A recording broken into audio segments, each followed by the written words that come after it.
Morning, everyone. I'm just gonna take a few moments to let everybody filter into the room, as it were.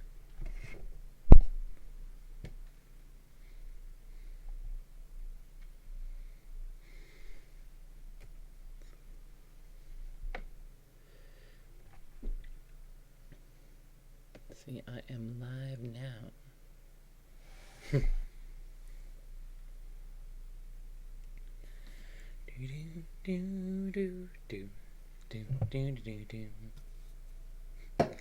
Normally, I talk about the weather during my opening banter, but the weather is a little less relevant when we're all staying inside. But it is a cold day out there, so make sure to close the windows if you got them open. Nobody here yet.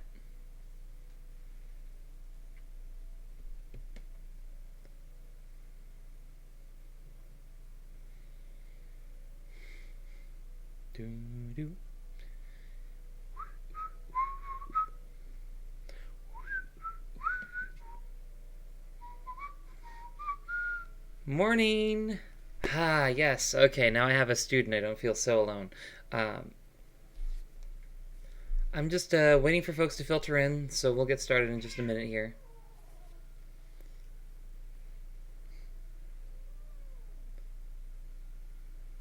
Mooey's not bothering you.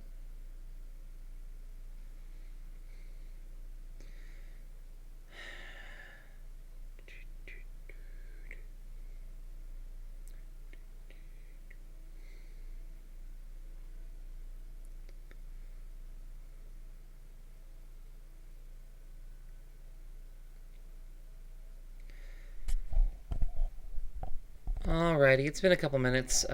People will filter in as they filter in, I guess. Okay, good morning. It is March the 20 something. I have lost all concept of time. It is the 26th of March. It is a Thursday. It is 8 a.m., and we're going to continue our conversation about American campaigns and elections, including congressional campaign strategy and that all important topic, gerrymandering. So that's what we're going to be doing today. Subsequent lectures, we may actually, depending on how far we get today, we may actually start on chapter 11 today. We'll see. But if we do, we do. If we don't, then we're going to start chapter 11 on next Monday. And then we will complete the second unit with chapter... Sorry, my cats are fighting.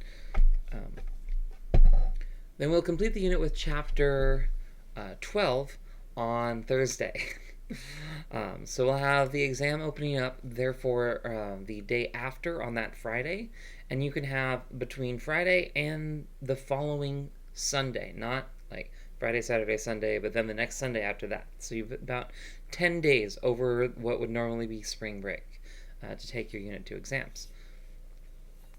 Unfortunately, the format of all of this does prevent me from doing my usual review Jeopardy games, so I don't really have time for that, or space for that, or whatever. But, actually, you know what? I just had an idea. I'm not making any promises, but stay tuned. She's got the zoomies. Not making any promises, but stay tuned. We may have a review session at some point. And that will be the rest of this unit. Obviously, when we come back from spring break, we're going to start in on Unit 3, which is more focused on institutions. So that is going to be Congress, presidency, courts, the bureaucracy, and the state of Nevada. And then that will bring us into mid-May. The final exam will drop on the Wednesday of finals week, and you will have through the Sunday. So Wednesday, Thursday, Friday, Saturday, Sunday. So 5 days to take the final exam. Apologize for the short timetable, but it is what it is. Anyway, continuing our conversation about Congress. We were quite a bit of the way into this chapter. So, talked about who runs for Congress. So we were here.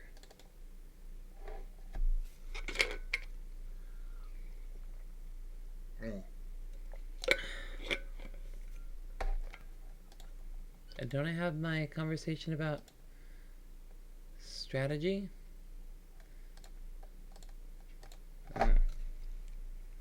Looks like I have an old set of notes. Okay, that's going to be interesting. But anyway, so patterns in congressional elections. So as you all know, we have midterm elections and we have presidential year elections.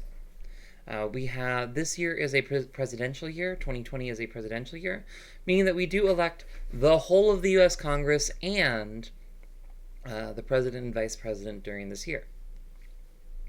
We also have midterm years like 2018, where we elect, again, the entire House of Representatives and a third of the Senate, just not the president and vice president.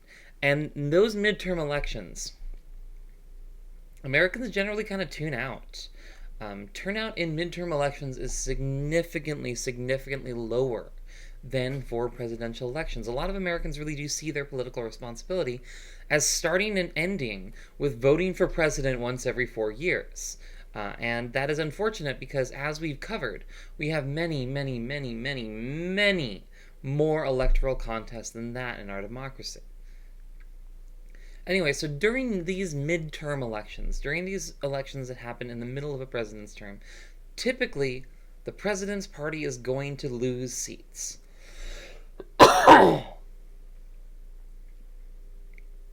Most midterm elections, whoever is in the White House, that party is going to lose seats in that midterm. So we saw that in 2018. We had a Republican White House, and the Democrats took control of the House of Representatives, although they actually lost seats in the Senate, and that's part of the reason why the Senate needs to go away. Because it should be noted that, yes, significantly more Americans did vote for Democratic Senate candidates than Republican ones. It's just that because of the Senate privileging small empty states, that some people's votes are more equal than others. And so usually the president's party does lose congressional seats during the midterm elections. 2018, Democrats picked up seats in the House.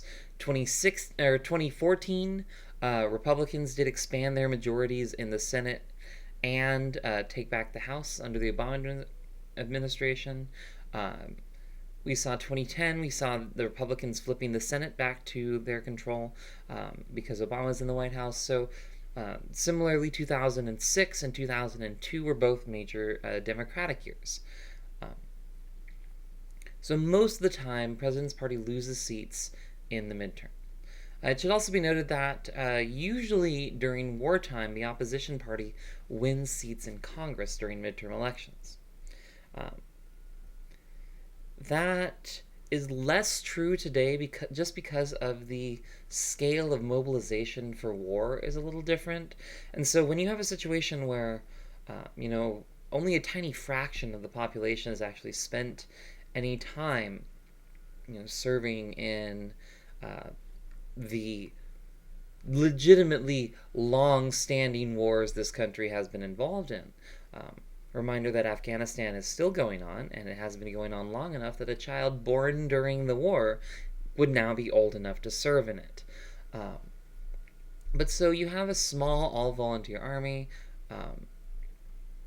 and that means that most people aren't as directly connected to things like war losses and casualties as they used to be. And so that connection between war and the opposition party winning in Congress is starting to fray somewhat just because of the structure of our military. Right? Let's talk about a major issue this year, though, which is gerrymandering. You see, gerrymandering is, hold on a second. Reapportionment is the process of redrawing electoral lines. We have to do this every 10 years. It's required by the Constitution. And it allows us to determine how many House seats that every state is supposed to get. right? This is a normal procedure. There's nothing untoward about it. Every 10 years, on those even decade years, so 2020 is one of them, the US government goes around and sends out census workers and tries to count every single person in the United States, which is required by our Constitution. Um, and by the way, it is really important that you fill out your census.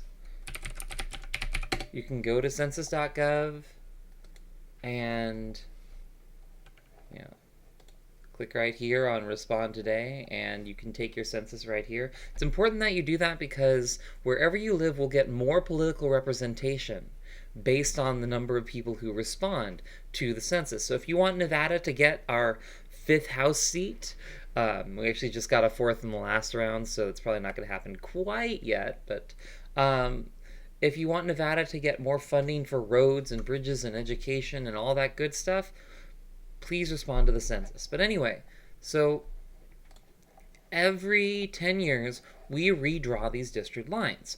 Nothing wrong about that. It's just how we adjust our system of government to the changing populations, the shifting densities of our society over the years. Obviously, the district lines that we used in 1789 would not be appropriate for our districts in 2020. So we do have to redraw them every so often.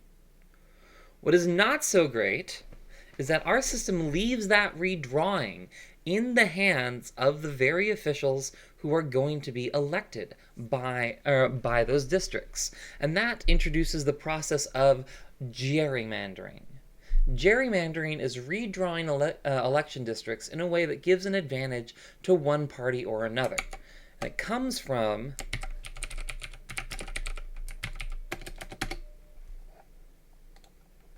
the very first gerrymander. It's right here.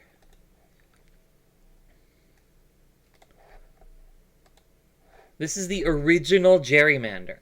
So, a governor of Massachusetts rearranged the congressional district representing basically the inner ring suburbs of Boston back in the early 19th century to make sure that a friend of his got re-election and got re-elected to Congress. And the governor's name was Elbridge Gerry, Governor Gerry. And the newspapers drew these drawings at the time saying that this crazy district looked like a salamander, right? So it was Gerry's salamander, or eventually shortened to the gerrymander, right? So the gerrymander is drawing congressional districts or drawing political districts, any political districts really, in such a way as to advantage one party over another. Now here's the thing. I didn't do any graphics for this. What am I going to do?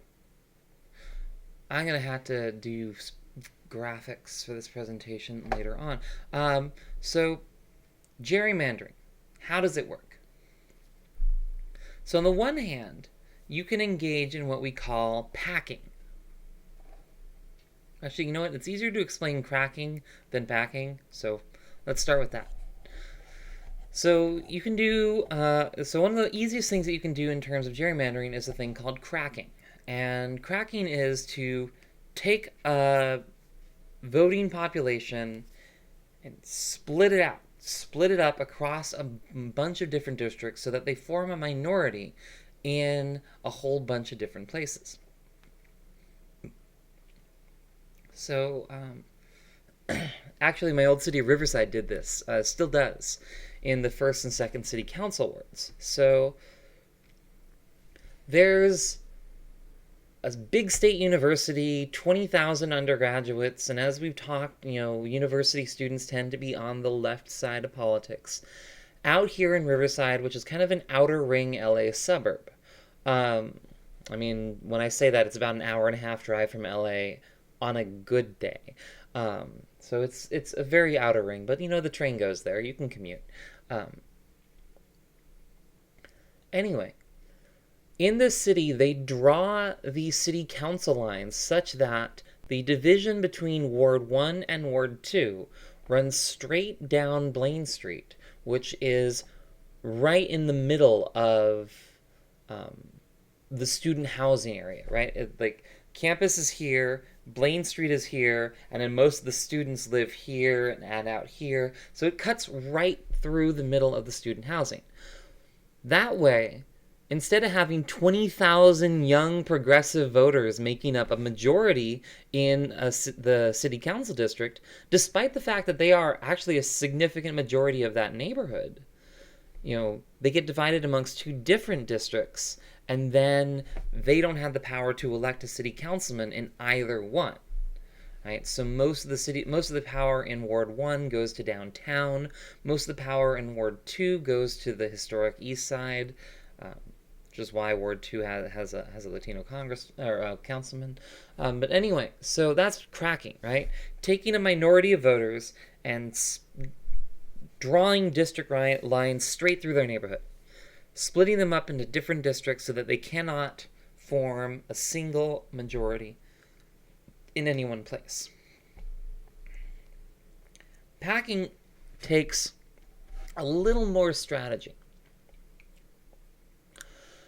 So if you have a bunch of districts, Riverside City Council has 7 seats on it. A big state might have 20, 30, 40, 50, 100 state house seats. We have 42 here in Nevada, so that's a decent number.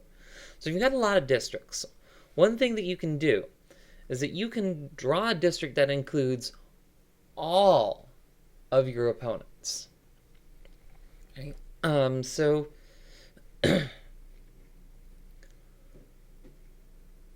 you can imagine if you had a city with a big, dense, urban downtown with a lot of young, diverse people living there, and then you have a bunch of homogenous white Republican suburbs around it, right? So one way that you might break that up is you might crack the city, right? You might divide it up so that it's like a pentagon, and each of those white suburbs has a little slice of the city in this district, and that might work. But what if the city's really big? Right? Well, then one thing that you might do is you might just draw one district that includes all of those hippy-dippy liberals downtown.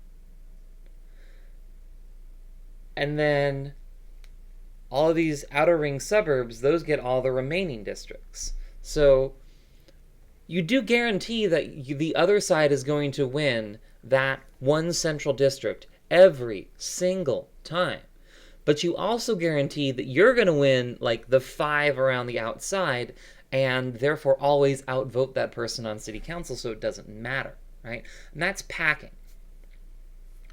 So I should mention, every party does this. Every party gerrymanders. It is an old practice. Everybody does it at least a little bit. But things have gotten a little nuts. Especially with the Republican Party and a program called Project Red Map.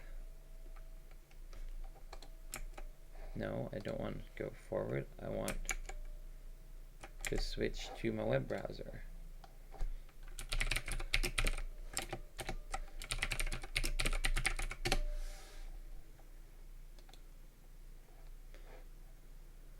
Red Map, or the Redistricting Majority Project,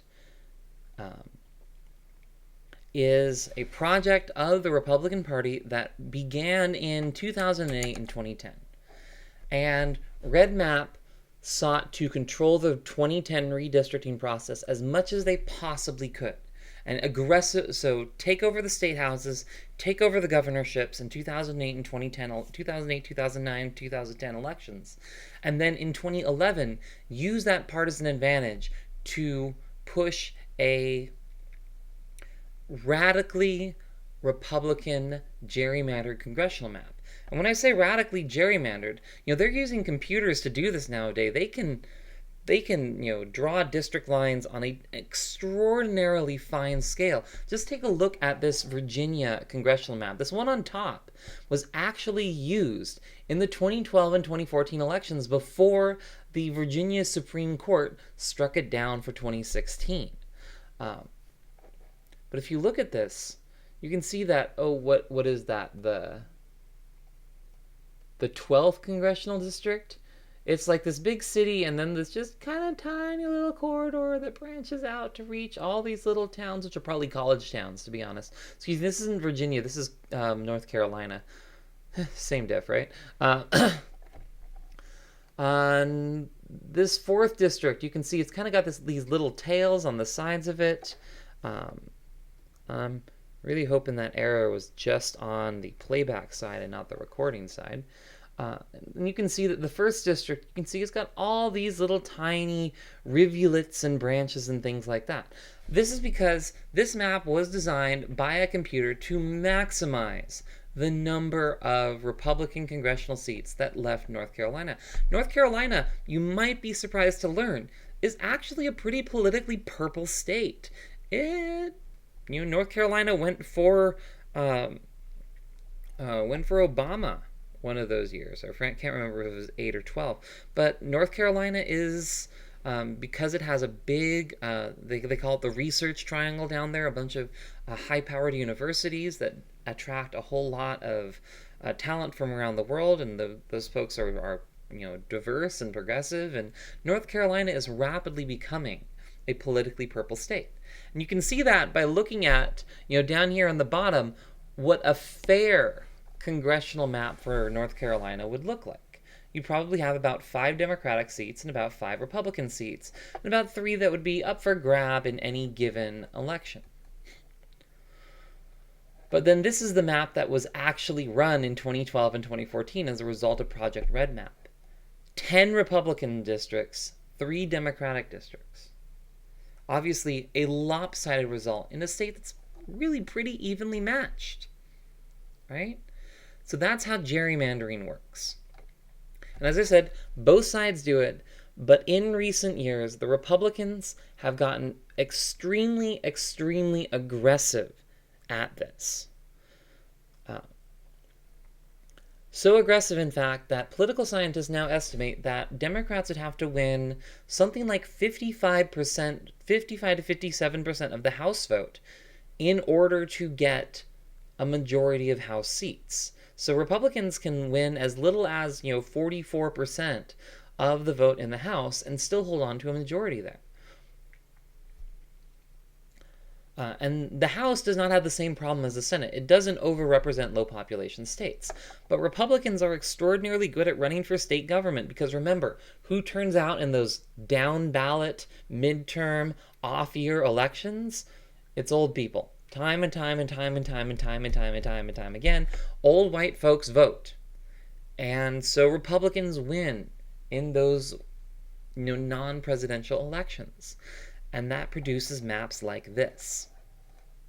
Right? That produces maps where it's extraordinarily difficult for Democrats to gain a governing majority, even if they have the support of a significant majority of the American people.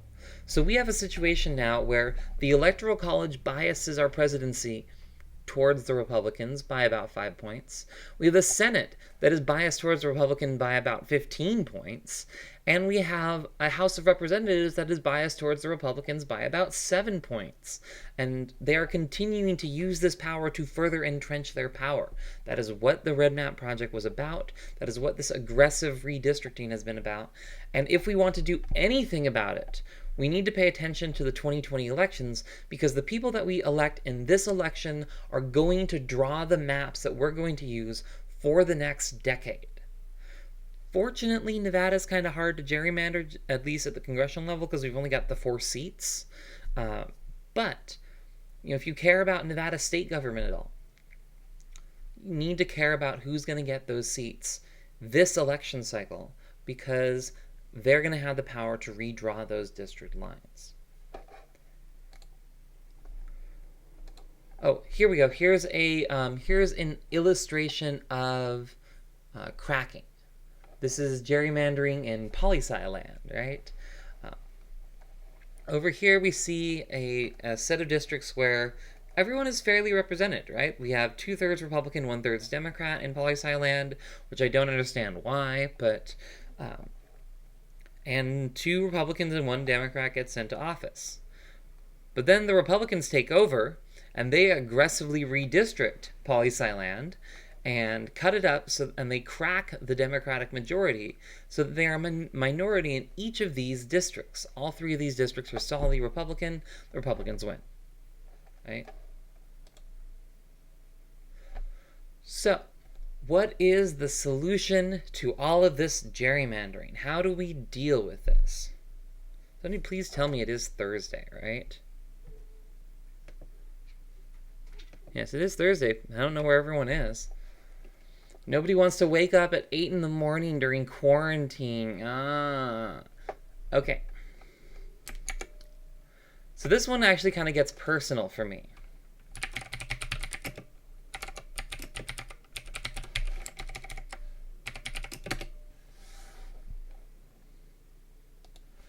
I want to show you my old congressional district. Oh no, it's just old California 44th.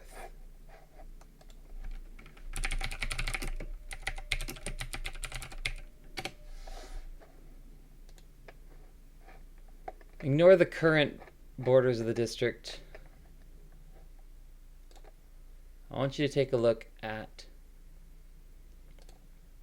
these borders.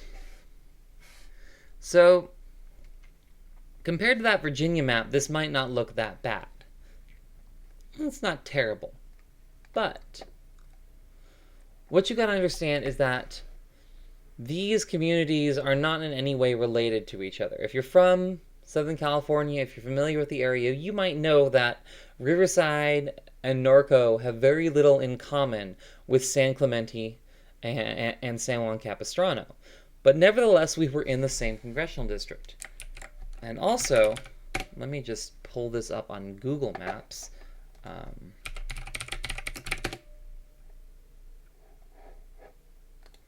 There's my old city of Riverside and my old university. But what you don't see on that other map that I showed you is that, this is all like reserve land and like horse people country, if you know what I mean. And lots of hills, lots of mountains. There's not many people here. This is a mountain range. This is the Cleveland National Forest. You cannot get through here. In fact, there's only one road that traverses that mountain range. It's 74 over here, and it's so useless I've never driven it. And then you come down to San Clemente, San Juan Capistrano, Laguna Niguel, all that over here. So why are these communities in the same congressional district? Well, simple answer. Because Riverside, Rubidoux, all of this country up here is pretty solidly working class. It's politically purple. Democrats have a registration advantage, but Republicans typically win on turnout. This area down here, though, is a Republican stronghold. So when I ran, when I volunteered for a local congressional candidate in 2008,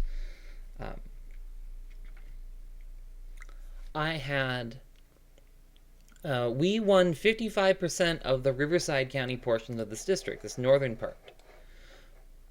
But they won 80% of the Orange County portion, the southern part. So 55% of these folks wanted a Democrat, 80% of these folks wanted a Republican.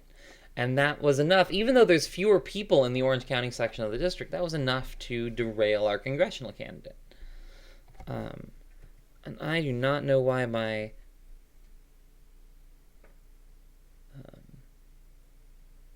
thing keeps erroring out down here.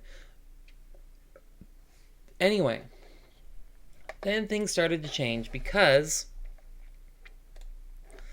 California went to a nonpartisan Citizens Redistricting Commission.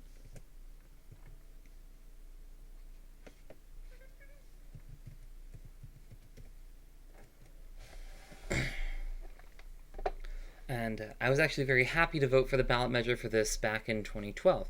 Or excuse me, 2008. So when they redrew the maps in 2010 in California, they were required to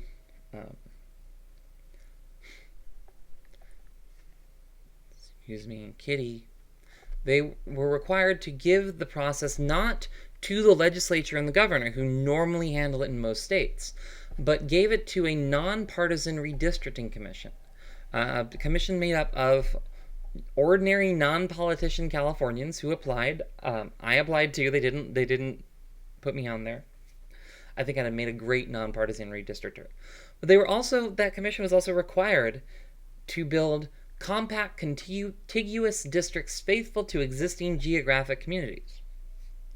So rather than lumping rich seaside Orange County in with working class Inland Empire because it makes the district more Republican, the California Redistricting Commission, the CRC, was mandated to preserve communities of interest. Pardon a moment.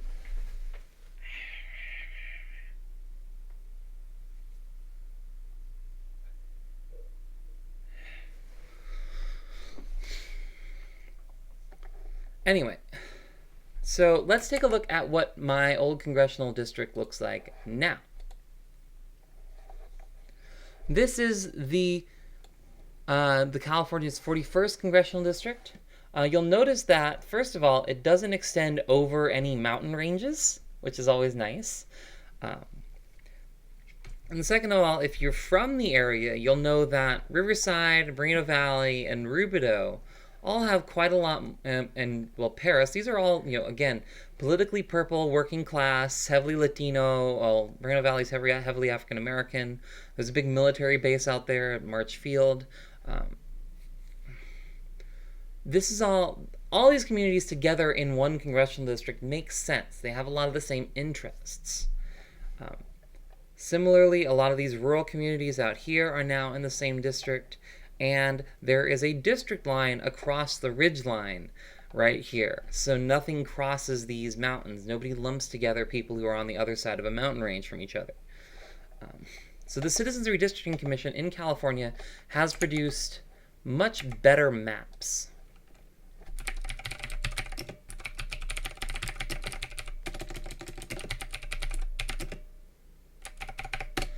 You can see this if you look at California's congressional districts in 2000.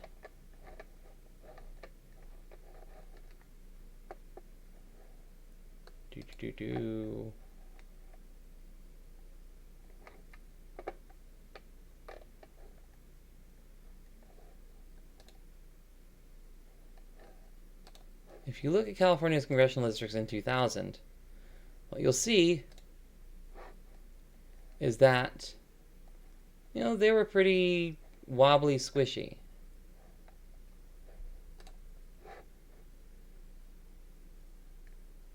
That's the new one, though. I'm sorry, I can't find a good map of this.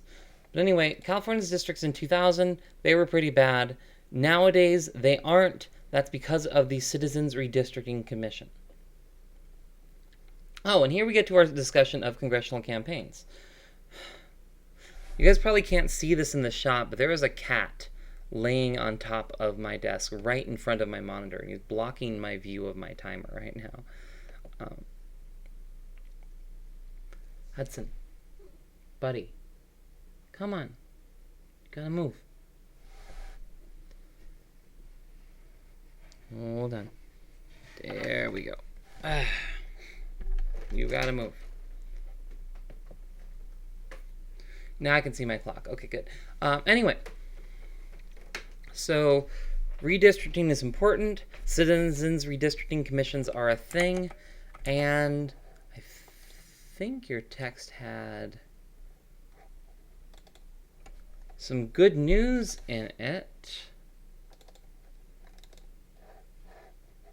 Sorry, let me find the art slides here. Here we go. Some good news.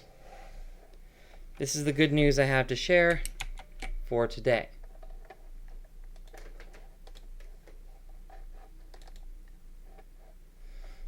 these are all the places where we're finding states moving towards citizens redistricting commissions. My live chat keeps erroring, and this is making me sad. But you can see places in purple have recently instituted reforms to districting, and so after California did it in 2010, we see it has just streamed across the country. A lot of West Coast states, although not including our own Silver State, have moved to implement these reforms, and we've seen legal challenges in a variety of states to try and force those reforms through the courts as well. So good news. Lots of states are moving in that direction towards nonpartisan citizens redistricting. Back to my other slideshow. There we go. So let's talk about congressional campaigns. Do you want to run for Congress? Let's talk about how to do that.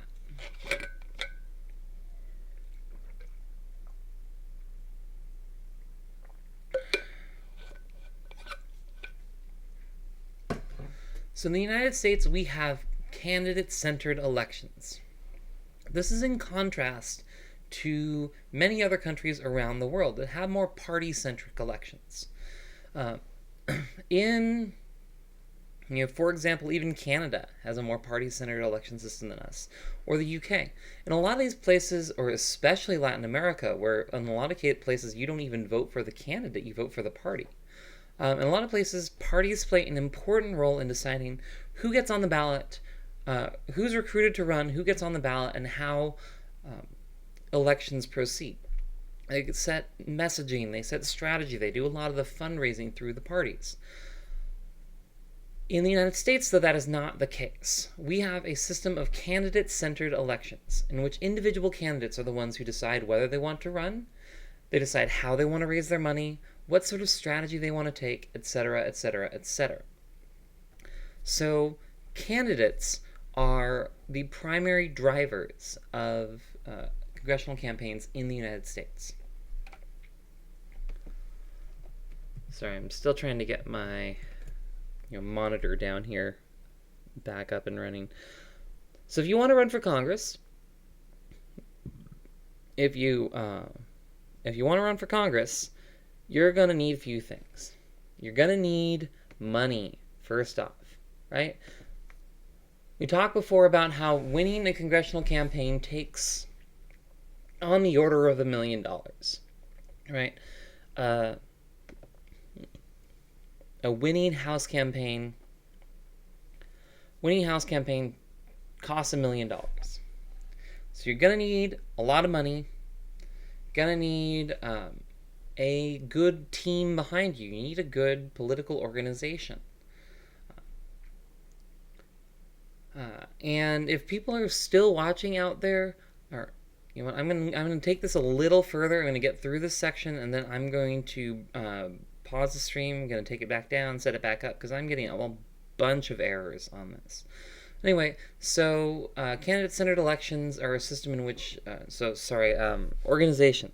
You need a good organization. You need people behind you. You need speech writers, right? You need legal staffers. You need people to get the permits and handle the logistics of running and setting up the catering at the fundraisers and all that crazy stuff. You need people behind you.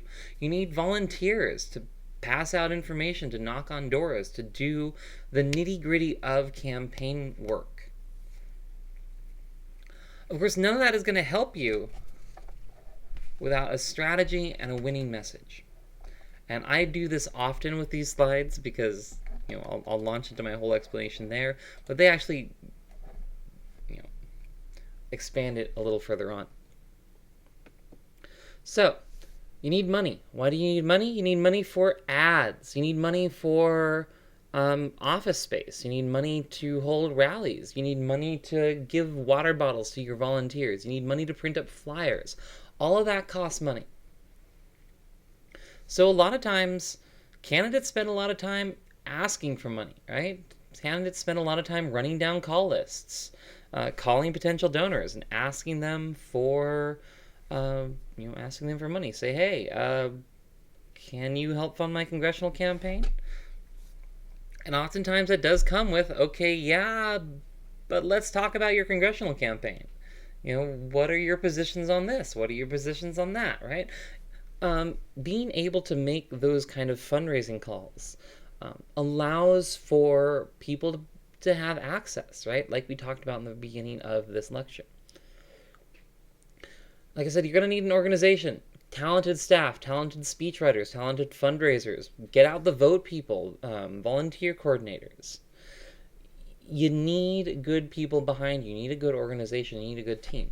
And most of the time, politically savvy donors and things like that will not consider your campaign viable or winnable if you don't have a set of experienced campaign staffers around you to handle your campaign. And therefore, those political insiders are not going to push donations towards your campaign, right? Let's talk strategy. If you want to win a congressional campaign, you're going to need to have some sort of strategy to get, again, 50% plus one vote, right? You've got to win that majority. So one tried and true way of doing that is to build coalitions of supporters, connect with influential leaders in a community, and then hope that they'll get members of their community on board. This means going to labor unions, right? This means going to churches. This means going to community organizations and saying, hey, I'm behind you. I'm going to represent people like you, so come on and vote for me, right? Building those networks of what an old professor of mine called sub-constituencies. Putting groups in your community together. And if you pile on this group, on this group, on this group, on this group, on this group, and oh, look, we have a majority, right? Some other strategy components. A lot of especially smaller states and states with lower populations will be more invested in retail politics, right? Connecting with voters not just through the media and high-profile events, but through ordinary rallies and things like that. And I got to tell you, I love living in Nevada because if I want to meet a politician, I can do that. They all stop here. They all come here. They all visit Las Vegas. They all have events here, and that was never true in California. In California, politicians show up to Silicon Valley and Hollywood a year before the election. They have their fundraisers. They cost $10,000 a plate, and then they bounce, snarling freeway traffic for the rest of us. On the other hand, in Nevada, there was a Bernie Sanders office opening just 2 blocks from my house, and Bernie Sanders came out to the office opening and said, hey, I have a selfie with Bernie Sanders, and it's awesome. I was totally fangirling so bad. It was bad. But connecting with voters through those kind of retail politics can often be a winning strategy. Often, though, name recognition alone is helpful, right? So get those political ads out there. Do paid advertising, right? Sometimes if you're a well-known political celebrity, maybe you have that name recognition already. Maybe you're, I don't know, former Governor Arnold Schwarzenegger of California. Nobody needed to get his name out there, Finally, you can go negative. You can run attack ads. You can attack your opponent for, being whatever smarmy species of politician that they are. Fortunately, most politicians are smarmy in some way, so, you'll have plenty of things to attack there. Finally, you need a message. You gotta have some reason to tell voters. You gotta have some reason to be able to say, hi, I'm Allie Martin, and this is why I'm running for Congress. All right? You have to have some reason for voters to vote for your candidate. Sometimes, first-time wins, you don't necessarily need a message. They can happen by accident. especially if people really hate the incumbent for whatever reason.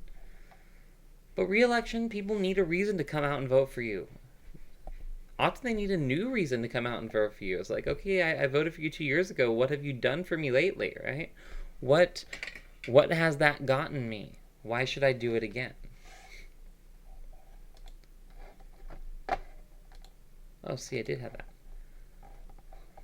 So, reforming American elections. Obviously, we talked about how to get rid of gerrymandering.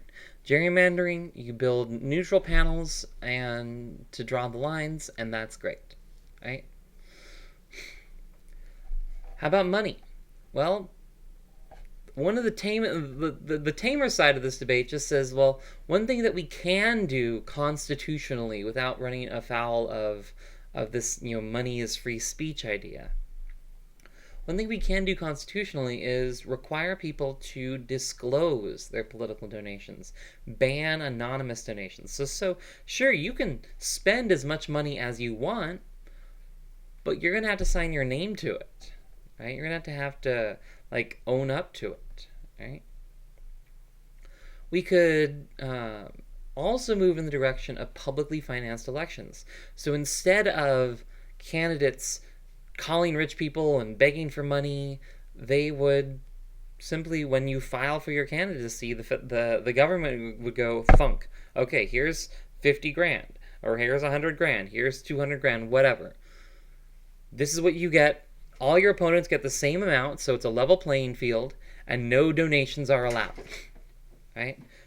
Entirely publicly financed elections. And some states have actually moved towards instituting reforms like that. Arizona did it for one of their statewide offices. California did too.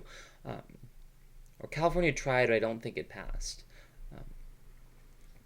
So the idea being that, hey, if we can get rid of the influence of money in our politics, then funding politicians' campaigns is a small price to pay. That said, it is an unpopular idea. People don't like the idea of having their tax dollars going to politicians for the purpose of campaigning, right? That strikes a lot of people as kind of icky. The question is it ickier than having a system where 400 billionaires basically control our government? That's a good question, right? Term limits. Okay, so every profession has that conversation that you get into in the back of a taxi cab, right? If you're a lawyer, you get in the back of the Uber and the driver says, oh, you're a lawyer? Hey, my buddy got arrested for such and such, right? If you're a nurse, it's, oh, hey, could you look at this thing? If you're a political scientist, it is, damn, we need some term limits, right? And I'm here to emphatically say no. No, no, no, no, no, no, no, no, no term limits. Here's the thing. Term limits are a very popular idea. A lot of people like the idea of politics not being a career. Politics is something that you do altruistically for reasons of self-service, right? It's a volunteer position. But here's the thing. First off, that's not realistic. The needs of governance in a complex and modern society, we need people to do this as a full-time job. Right? It is something that we need. We need people in Washington, D.C. deciding these sorts of decisions for our society around the clock. Because they are complex, and it does take a certain amount of expertise to do. And if you make legislating a less secure position by mandating that, for example, people have to get term limits. Well, what you do when you mandate term limits is that you make it so that legislators are unable to build the expertise that is necessary to really solve the problems that they are dealing with. So, in Nevada we have 12-year term limits in any one office. And it's actually not super aggressive, but still, if you are in office for 12 years, you probably know how to do your job pretty well. And now that you know how to do your job pretty well, we're kicking you out of office so that you can't mentor anyone new. So who sticks around Carson City for 20, 30, 40, 50 years? It's not the legislators, it's the lobbyists, right? Consequently, term limits end up increasing the power of corporations and special interests. We'll talk about that terminology in a bit. Corporations increase their power in our legislatures. So as to what could really, really break the duopoly of power in America, what could really reform our elections, I'd say at the very least we should start with instant runoff voting. We should change our electoral system. Because a lot of Americans are disappointed with the two-party system. But the two-party system is often a consequence of our electoral rules, as we'll get into further in Chapter 11. So moving to electoral rules that, like, for example, instant runoff voting, where you can rank your political choices, and so when they go to run the numbers, they take the lowest number of vote-getting candidate and they redistribute their votes to the second choice, and so on and so forth. It's kind of like a caucus, but you don't actually have to be there to do it. The county does all the counting for you. It's actually exactly the way, though, that we ran the Nevada caucuses for early voting this year.